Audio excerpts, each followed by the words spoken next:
terhormat Bapak-bapak, Ibu-ibu, salam Pancasila. Bapak-bapak, Ibu-ibu yang melihat video saya ini, tolong jangan lupa subscribe, like, dan di-share. Sifatnya gratis. Pada hari Senin tanggal 17 Januari tahun 2022 ini, saya akan mengomentari Ubaidillah Badrun tidak mau minta maaf karena tidak pernah merasa memfitnah siapapun. Ubaidillah Badrun telah melaporkan Kaisang dan Gibran Rakabuming ke KPK dengan data yang tidak akurat, maka diduga hanya memfitnah Kaisang dan Gibran, terutama keluarga Joko Widodo. Soal benar atau tidaknya itu urusan KPK untuk menyelidikinya. Yang penting saya sudah melaporkannya. Itu sudah tugas KPK nanti mencari kebenarannya tersebut. Ubaidillah Badrun telah melaporkan Kaisang dan Gibran dengan data yang tidak akurat dan menyatakan demi kebenaran.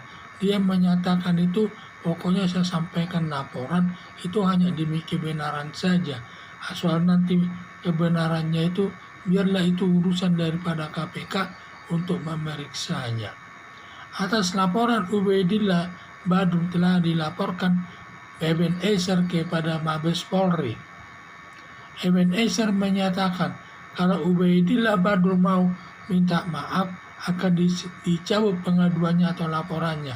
Tetapi Ubaidillah Badrun tidak mau minta maaf karena tidak merasa ada memfitnah siapapun.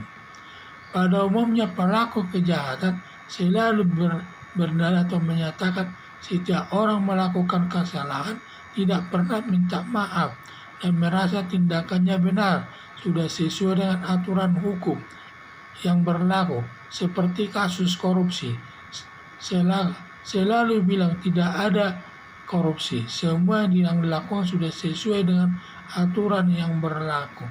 Dalam perkara pembunuhan juga, bahwa para pelakunya tidak pernah mengaku siapa pembunuhnya, tidak pernah merasa membunuh. Demikian juga Ubaidillah merasa tidak pernah memfitnah siapapun. Tetapi sesudah laporannya diperiksa polisi, setelah ditemukan minimal 2 alat bukti, lalu ditangkap polisi dan mulailah menangis dan merengek-rengek dan minta ampun. Disitulah pentingnya adanya alat penegak hukum yang meliputi polisi, jaksa, hakim, lembaga pemasyarakatan, dan pengacara untuk menyelesaikan persengketaan atau perbuatan pidana, baik dalam perkara pidana dan perkara perdata dan masalah lainnya. Disitulah intinya itu. Dalam ketentuan hukum, siapapun berhak melaporkan seseorang kepada aparat penegak hukum sepanjang laporannya benar. Sebaliknya, si pelapor Ubaidillah Badrun bila laporannya tidak benar, hanya berdasarkan dugaan saja, berhak dilaporkan ke polisi melakukan perbuatan pencemaran nama baik atau penghinaan melanggar pasal 310 KUHP yang ancaman hukumannya 9 bulan dan dapat diterapkan Undang-Undang ITE yang ancaman hukumannya selama 6 tahun.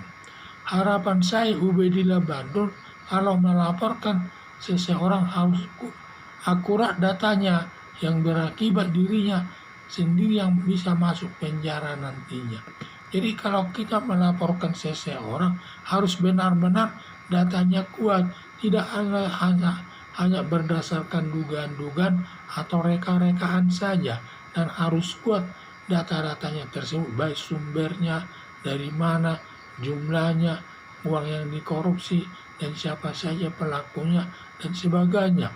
Kalau sudah kuat nanti pembuktiannya, laporannya itu akan diterima dan nanti dapat ditindaklanjuti polisi memeriksa yang dilaporkan tersebut.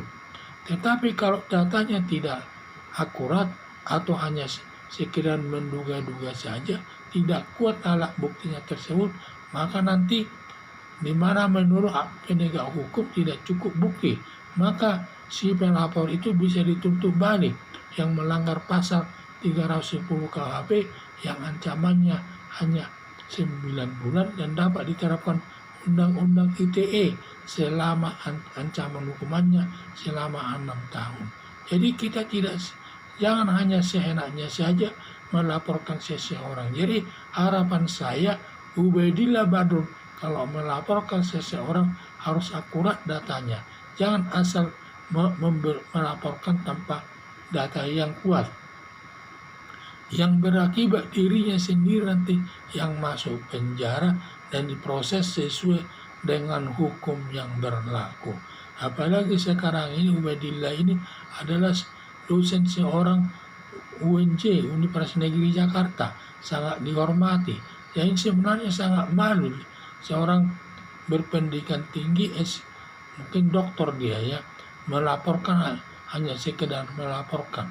Ini memalukan, akhirnya nanti bisa menjerat dirinya sendiri kalau laporannya tidak kuat pembuktiannya di muka penyidik tersebut.